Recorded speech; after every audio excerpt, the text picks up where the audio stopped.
Hello everybody, this is Marty from Marty's Moccasins and Things. We're talking arrowheads. My last video I showed a semi-rustic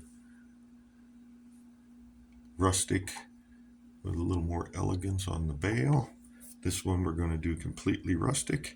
He is an obsidian arrowhead. He's about an inch and a half long maybe. And we're going to use vintage bronze, my favorite. And it's 20 gauge. It is much softer than the silver, especially the 18 gauge. We're going to do about 18 inches, which will probably be way too much, and we'll take it down to 16.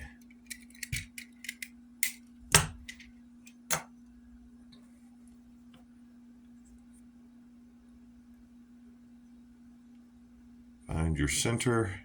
We're going to put our arrowhead right in the center. We're going to run it around the back like so. Cross them at the back, and a quick twist locks it in.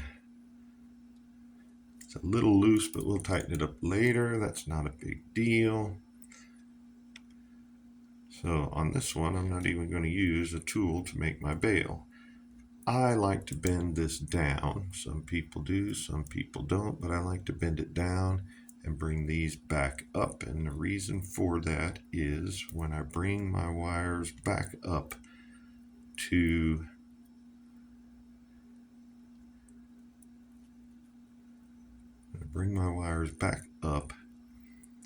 scarf my bail.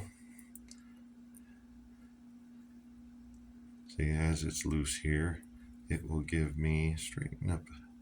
Because I will use my tool. So he got a little crooked, so I'm going to straighten him up a little bit. There we go. When I bring my wires back up, I'm going to run them across here, and this gives me more room to fortify my bail, make it stronger. And I'm not even going to use bail making pliers. You can use your fingers.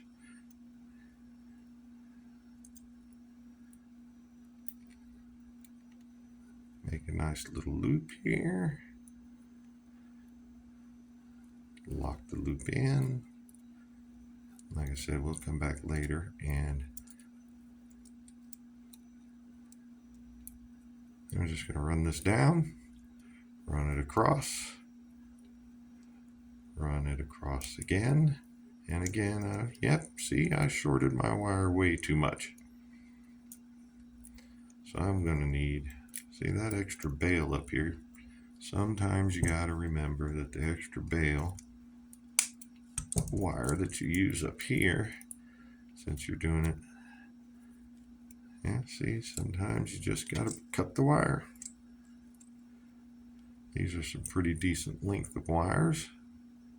So I'm going to save them for something later. I'll straighten them out and do something with them later. That just goes in the trash. And where's my wire? So we want more wire. We're going to want, I'm just going to do 2 feet. Guarantee I've got enough. Remember to always hang on to your wire, because even though it's a long piece of wire, it will still go flying. And then you got to chase it down. So find your middle again, like I said before. I'm not even, really straightening the wire. Lock it in there. Lock it in there because of the rustic look that I'm going for. Pull it out a little bit. So in the middle, you're going to do your twists. Since I got a little extra wire, I'm going to do a couple of little extra twists. This is really hard to do without going off camera, sorry. Now I'm wrapping my wire instead of twisting my wire, but that's okay because it's in the back and most people aren't going to see it anyway. So pull it back up to the top again like I did before. Let's get back to where we were. Straighten them out a little bit. We're going to kick these this way, and then we're going to do our loop. Loop-de-loop. I'm going make sure that it's a big enough loop that your chain can go through, but other than that, there's really no hard and fast rule on the size. Lock it in, and there, see, we've got a nice bail.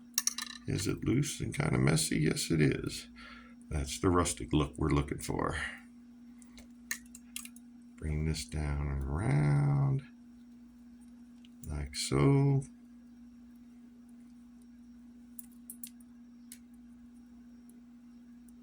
Spread it out just a little bit so we can do our pinching later. Bring this up here. Run it across there again. Now you can do a loop, you can do a swirl, you can do whatever you want at this point with this particular one.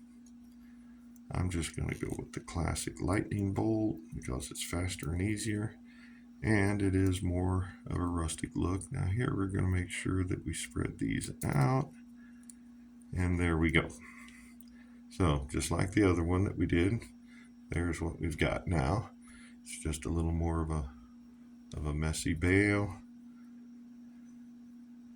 So this is kind of the rustic look. Then you just go ahead and scarf your bail. Kind of cover up all that ugliness that you just did. And like I said, you just want to make sure you leave enough room that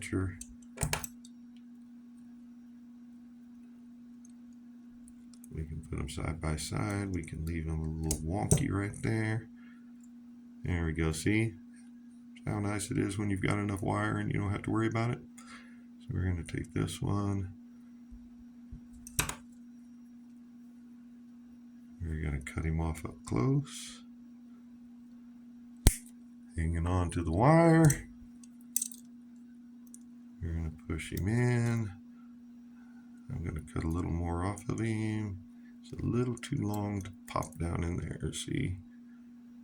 He's just a little too long. You kind of want it.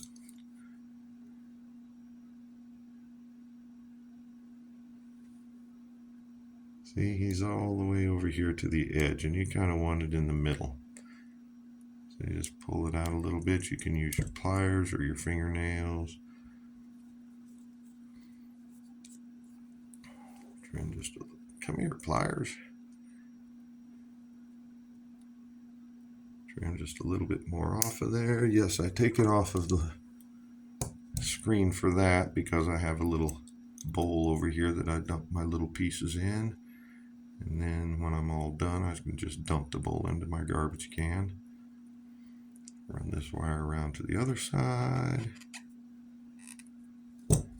Trim him off. We're going to get a little closer this time.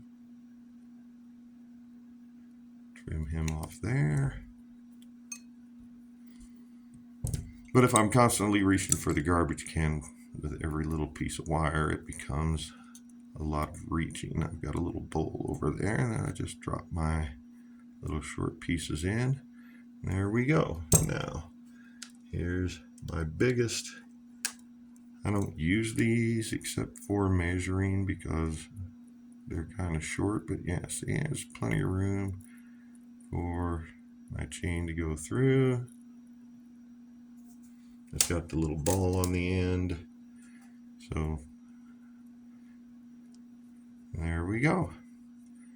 Then you can go in and do what you want to do. And I think I'm going to do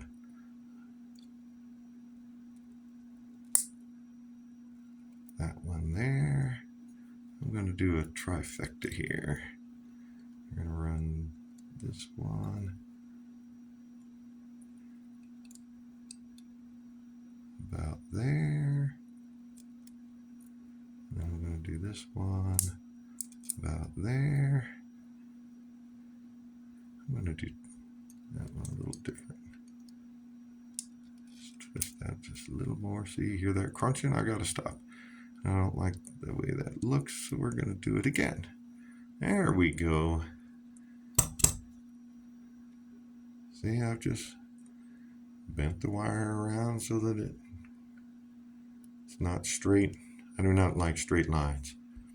It's my personal preference, I suppose, but I don't like straight lines.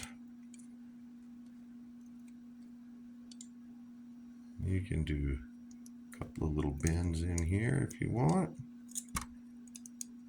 Knocking over my camera. Remember, you want them flat faced against your stone. See if I can, butterfingers. Flat faced against your stone, and then just twist a little. I'm going to do a third one. Yeah, it looks all right. Come down here to these two.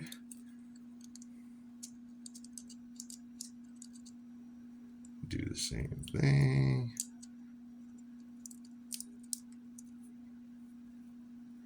And there we have a very rustic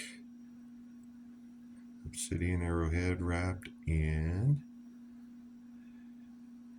vintage bronze. I wonder why they call this vintage bronze, and the other stuff is like antique copper. And as you can see, when I run around,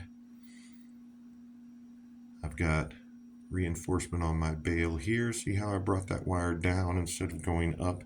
If I had just gone up, that wire would not have given any reinforcement to my bale at all. But here it catches the back end, and when I bring it around here, this catches the top end, and that bale is pretty sturdy. It's not going to be flopping around. Everything's tight. These wires down here seem to be a little loose, so you just go around to the back and tighten them down in the back too. There we go, that's better. And there we have a very rustic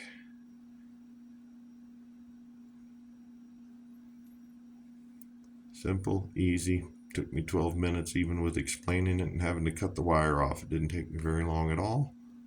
And it's a pretty little piece of art. Somebody will like that. I do not like to put a gender to my artwork, because who doesn't like an arrowhead? But who am I to say whether this arrowhead is for a guy and this arrowhead, which will be my next video, is for a girl, just because it's more pretty and because I'm going to fancy this one up with some silver wire. But who am I to say who's supposed to wear it and how? I mean, somebody might like the back better than the front. Who knows? But I do not. I know some people are like, oh, I have a men's section. I have never had a woman or a man come up and ask me, hey, you got a men's section? You got a bracelet for a man? I don't care. I put them all together. The bracelets are all over there. You pick the one you like, whether it be for a man or a woman. I had a guy buy an arrowhead that was almost as big as this one. It was a little bit wider and a little bit shorter, of black obsidian. He was buying it as a gift for a girl. So, my next video, we'll take this opalite and we'll make it all pretty. Hope to see you there. Bye.